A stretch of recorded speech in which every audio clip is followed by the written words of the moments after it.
Why does modern success sometimes feel emotionally flat?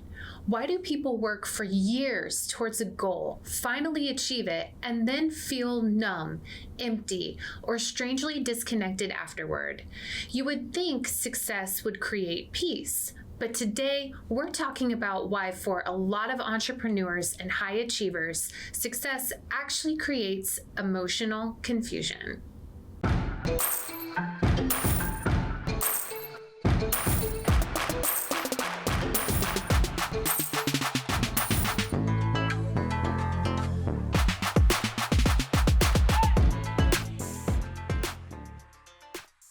Hey, lady bosses, are you working even after putting the kids to bed but still not getting results? Are you tired of spending money on ads that aren't getting engagement? Do you feel burdened that you aren't fulfilling your purpose in life because you are so consumed with work? I'm your host, Brooke Bolts. I'm an attorney and founder of Bolts Legal. I started my business and in 1 year was bringing in 7 figures and am now bringing in multi-7 figures. And I'm your co-host, Rachel Bolts, owner of Bolts Media. I've helped many businesses build their online presence and increase their revenue through digital marketing. Want to hear how we did it? We are here to help you achieve your goals personally, professionally, and spiritually. So kick off your high heels, sit back, and let's ignite that passion. We're Miss Biz, where we're putting the Miss in biz. Let's get biz done. Modern culture taught us to chase achievement, but it didn't teach us how to emotionally process it. We know how to pursue goals. We don't know how to arrive at them. And honestly, I felt this personally. Some of the moments I thought would feel the most fulfilling ended up feeling surprisingly temporary. Awards, growth, recognition, numbers, big opportunities. You hit the goal, and then your brain almost immediately moves the finish line. Now it's what's next? What's bigger? What's the next achievement? And eventually you realize achievement can become addictive. Not because success is bad, but because your nervous system starts depending on progress for identity. Because when your identity becomes tied to achievement, stillness starts to feel uncomfortable. You don't know how to rest emotionally because your brain only feels valuable when it's producing. And I think entrepreneurs especially struggle with this because business gives measurable scoreboards. We are constantly measuring ourselves by revenue, reviews, followers, downloads, awards, speaking engagements, growth charts. There's always another mountain to climb. And the strange thing is, the climb often feels more emotionally exciting than the arrival. Yeah, this is so true. I mean, what happens in your brain anytime that you achieve a goal or mark something off of a checklist even, you get a dopamine hit in your brain, which then gives you like really positive, energetic feelings. And then you move on to the next thing and the next thing because you want to continue to have and experience that feeling. And I know this is something that I've struggled with personally as well. I was talking with my business coach about this, and he told me you need to slow down and really take the time to appreciate what you've done instead of just saying, oh, okay, that's great, and then dismissing it to the side and then moving on to the next big thing. Especially if you can take the time to reflect on not only just what you were able to accomplish and achieve, but what was bad about it, what was good about it, what could have been done differently, what are the attributes that allowed this to happen so that you can integrate that strategy into maybe something bigger that you want to do. Yeah.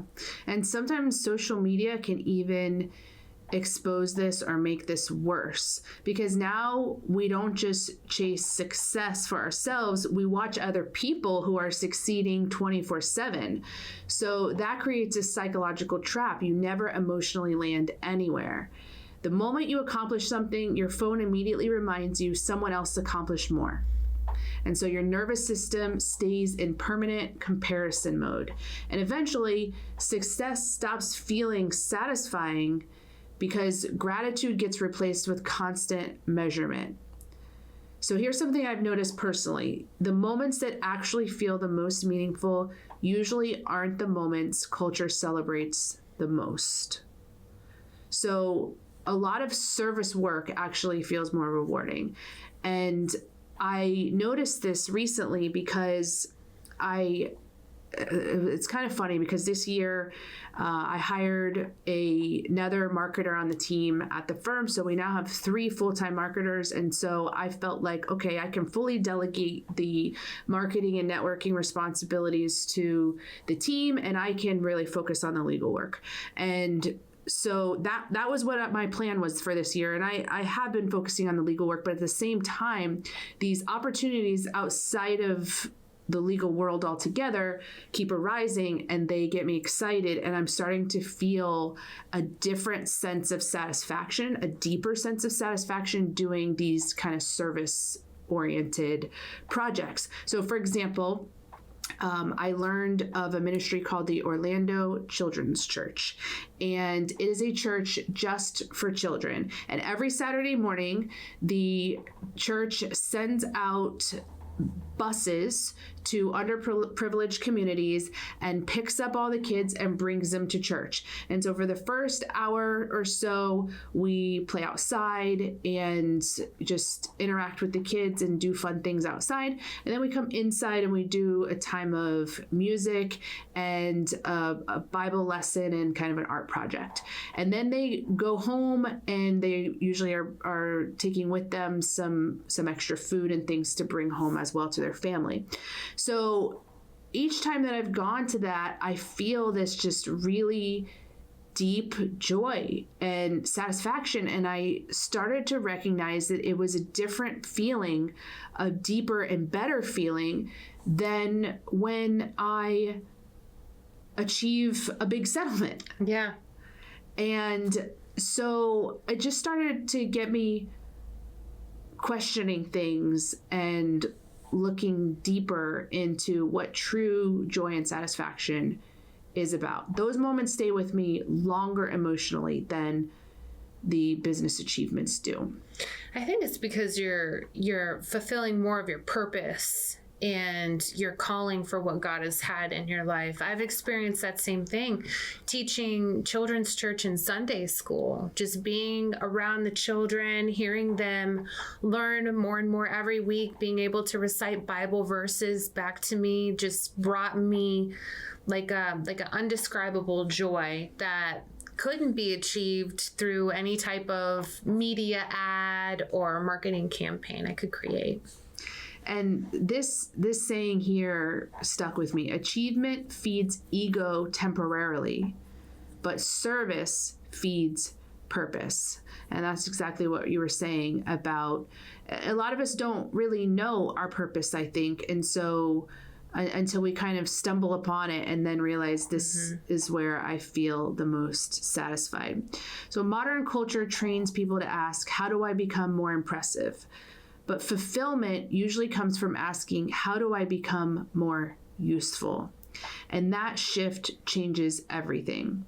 And this explains why some incredibly successful people still feel emotionally lost, because admiration is not the same thing as meaning. You can be highly admired and deeply disconnected internally. We see this constantly with celebrities, athletes, millionaires. They reach levels that people only dream about, but still they battle emptiness, addiction, depression, anxiety, or identity crisis. And this is because human beings were not designed to build identity solely around performance. Yeah, that's so true. I mean, you take a look at the celebrities, it's hard to find a celebrity that doesn't have any of those struggles, that doesn't have depression, that doesn't have addiction, because you can have all of the money in the world. You could even have all of the recognition in the world. But if you're not fulfilling your purpose and your calling that God has for you in your life, you're going to experience that disconnect, right, because you're not walking down the path or fulfilling the things that He has designated for you to do. Finding guests for a podcast can be difficult sometimes, so Brooke and I wanted to let you guys know that we are available to appear on your podcast.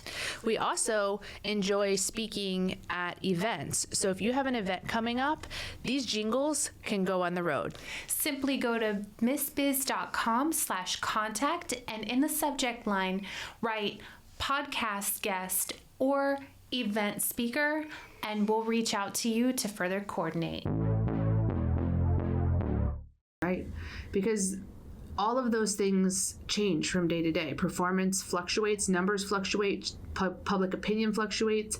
And if your identity is attached to just external validation, then your emotional stability becomes fragile. Yeah. So, high achievers are addicted to anticipation. Like I was saying about the dopamine hits, it's not success itself. It's, the launch, the chase, the next level, the possibility. It's like the guy who is always chasing girls, but when he gets her, he loses interest. And that's because that anticipation creates that dopamine. The human brain often gets more dopamine before achieving a goal than after actually achieving it, which means many entrepreneurs unconsciously become chemically attached to striving. That's why resting can feel emotionally uncomfortable. I experienced that as well. I have the hardest time just sitting down and relaxing. Every 2 seconds, I'm getting up, trying to put something away or do something, because, if I'm just sitting there in peace, it feels unproductive. And that silence, because I'm so used to so much happening at one time, it feels unfamiliar. So eventually people don't know how to enjoy life without stimulation, without goals, growth, or urgency. But those goals and growth are not satisfying. So we're constantly running on a hamster wheel that never arrives at satisfaction. And I think one of the reasons service work feels different is because service pulls you out of yourself. Achievement says, look at me, whereas service says, how can I help? Achievement constantly asks, how am I doing? Service asks, how are they doing? And that shift is emotionally healing. Yeah, and this was kind of eye-opening for me because, like you mentioned, I understood that reaching the goal would create a dopamine hit. What I didn't fully understand is the process of getting to that also was releasing dopamine. Mm-hmm. So just like that man or woman who's always chasing the next relationship, but then as soon as they get it, they lose interest because the excitement was the chase. I think that can be true for our business success as well, that the striving for that goal is also having those dopamine hits. And then once we get to it, you have another dopamine hit that's brief, but then it leaves and we've got to find that next thing to strive for. Yeah, I think that comparison between the guy chasing the girl is the perfect comparison. And I'm sure we can even reflect on our own lives. For me personally, when I'm planning a trip or even just a weekend with the family, I get so excited thinking about all of the things that we're going to do, planning all of the little details. And when we're there experiencing it, it's not to say it's not fun. We're still having a great time, but that excitement isn't nearly as high as it was when I was coming up with the ideas and figuring out the small little details. Yeah. Disney World Yeah, that's Disney perfect. World is never as good as you imagined it to be. Yes. Just the anticipation, having the kids in the car and pulling up to the big sign. It's hot outside. Yeah, but they see the big sign and they're so excited. We're here. It's, the anticipation, even sometimes for days or weeks beforehand, you're expecting this amazing experience. Then you get to Disney and about an hour in, the kids are whining and complaining that they're hot and they're hungry and they're tired and they don't want to walk anymore. And the lines are so long, and it's just like, well, that was fun. the reality hits. So it just really was interesting to me to stop and think about the process and how we can become even addicted to the process of trying to achieve. Yeah, absolutely. I've noticed that some of the happiest people aren't necessarily the most impressive people. They're the most connected people. And they're connected to their faith, their family, their community, their purpose, their friendship, their meaningful contributions. So we're going to get some more practical takeaways because we really need to be able to implement these to really find that joy. If you're not finding those moments that bring you joy, that bring you that satisfaction, then you're sucking all of the good things out of your life. So first, you have to build a life that has meaning outside of metrics. And if you're a numbers person like me, where you really like looking at analytics and studying that type of stuff, that can be difficult, but you have to get out of your mind and fall more into like your emotional side of it. So if your entire emotional state rises and falls because of revenue, followers, downloads, views, awards, or recognition, you're eventually going to feel emotionally unstable. So you have to create areas of your life that can't be measured publicly. This is going to be private relationships, faith, service, family tradition, mentorship, and community involvement. And those things can stabilize identity. So second is to do things that create contribution instead of consumption. Modern life is designed around consuming things, consuming content or products or entertainment, opinions. But contribution really truly creates fulfillment. So volunteer somewhere, mentor someone younger, encourage people privately, sponsor a family, or help someone with no possibility of return. And I think that last point is the critical point, that you do something that does not benefit you. It's not, you're not doing it to build your business or build a relationship or try to sell someone something. You're truly just trying to benefit someone else. And if you're looking for ideas, I'll tell you of another passion project that I have right now that is available nationwide if you have an interest in it, and it's called LifeWise. So LifeWise is, first let me share that since the 1950s, the Supreme Court said that public school students could be taken out of school temporarily each week to receive biblical instruction. And so that's been the law. Yeah. But nobody was exercising that right, because how do you actually do that? No one ever systematized a way to be able to actually exercise that right. And that's what LifeWise has done. They started 7 years ago and created a system where public school students were transported to nearby church facilities, and they would receive an hour of biblical teaching and then be brought back to school. And in 7 years, they've gone into now 1,000 schools in the country, and they're growing dramatically. So I learned about this recently at a conference, and now I am part of the steering committee to bring LifeWise to Oviedo, which is my hometown. So I felt a lot of excitement and fulfillment in bringing that mission. My oldest daughters don't even go to public school, so my 6-year-old does, but it's not something that's about my children getting this education, because we can teach them at home. I really have a passion for those whose parents aren't able to take them to church every week, but would like to and want their kids to get that biblical teaching and instruction, but just don't have either the knowledge themselves, the time themselves, or the opportunity to get them to church on a weekly basis. So that's an idea. It's everywhere. You can just go to the LifeWise website and sign the petition if you're interested in bringing it to your area, or if you are here local and you want to join forces and help me in the Oviedo and surrounding areas, would love to have you. Do you love the Miss Biz podcast? Because we love you. Here's 3 things you can do to show your support. 1, write us a review. Apple, Spotify, and Google My Business are the best platforms to write a review. 2, follow us on social media. Our handle is @Miss Biz Podcast. 3, join our Facebook group, Miss Biz Nation, for exclusive content and behind-the-scenes footage.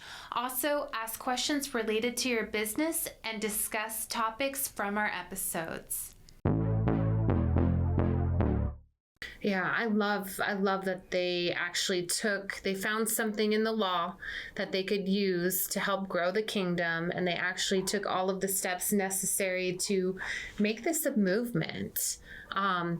So what we'll do for our listeners, is if you send us a message on either social media, Facebook or Instagram, we'll send you the link for the application so we can get that sent over to you and try to get that in your area. And also, if there is a ministry or something that you're currently involved in that really brings you fulfillment in the way that we're describing, please share it on Miss Biz Nation, our Facebook group, because I think that if everyone has an involvement in something more meaningful, then they are fulfilling their purpose and they will feel that true satisfaction in their life.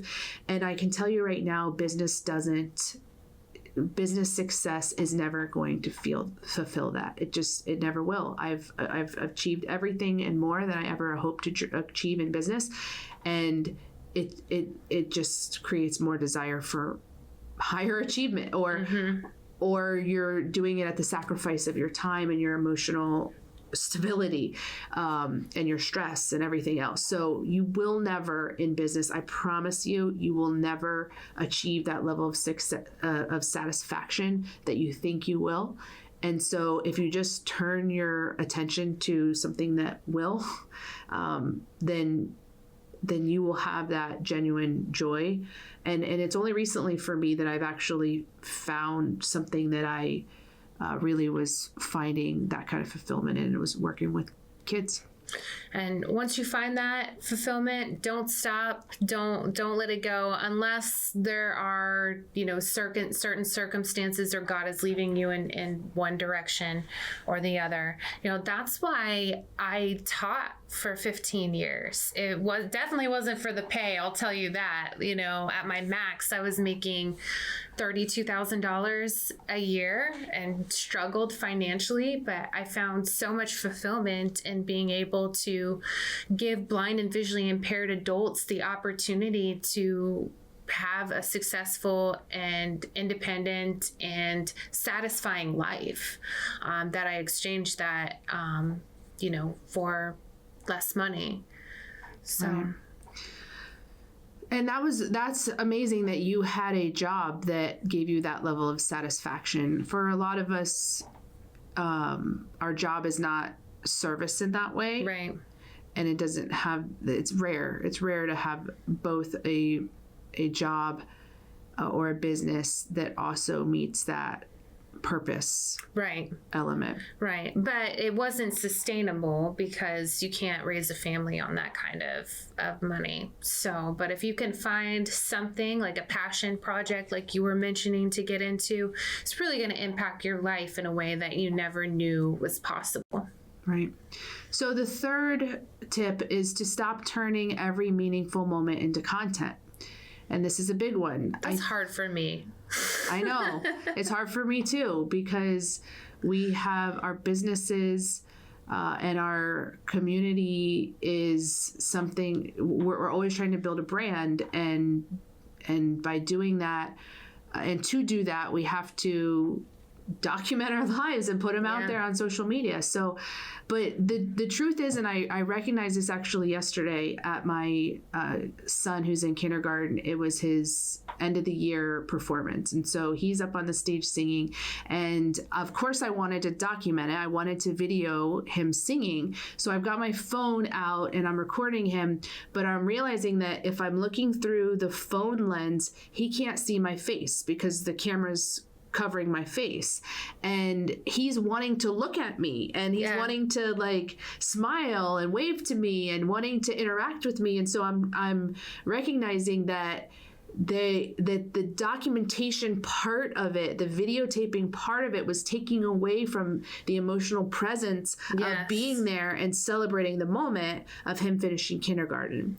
And so it was kind of a mindset shift for me that sometimes we just need to put the phone away and be there fully to experience the emotional presence. Yeah, absolutely.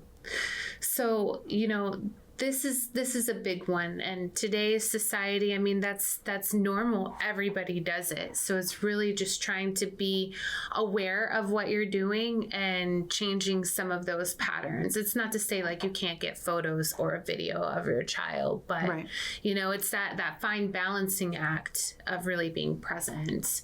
So the fourth is learning how to rest without guilt. A lot of high achievers physically stop working, but mentally never stop performing or never shut it off. That's why vacations don't fix burnout. Burnout is often identity exhaustion. Your brain forgets who you are apart from productivity. And then fifth is to pursue depth, not just expansion. Bigger isn't always better emotionally. More followers doesn't automatically mean more fulfillment. More money doesn't automatically mean more peace.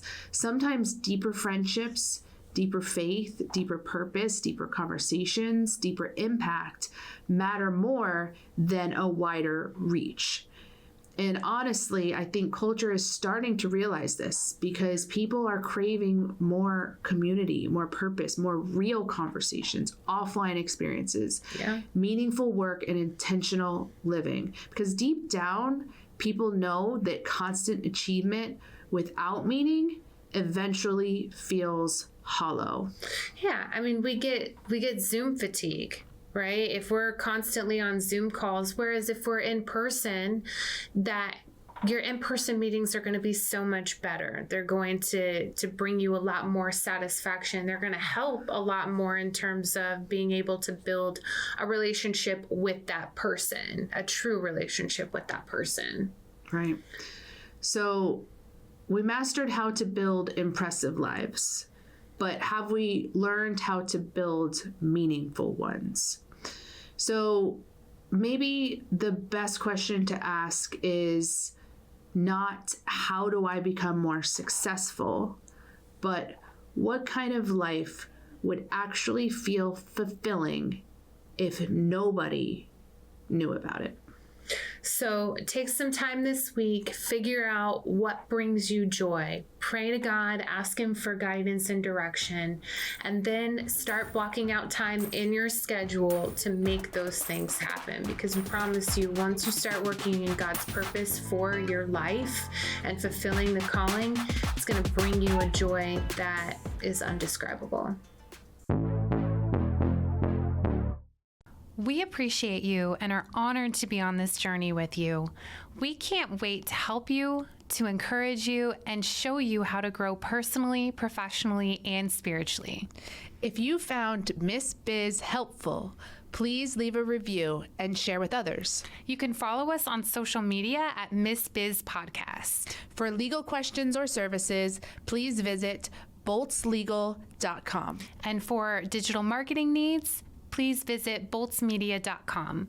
Let's get biz done.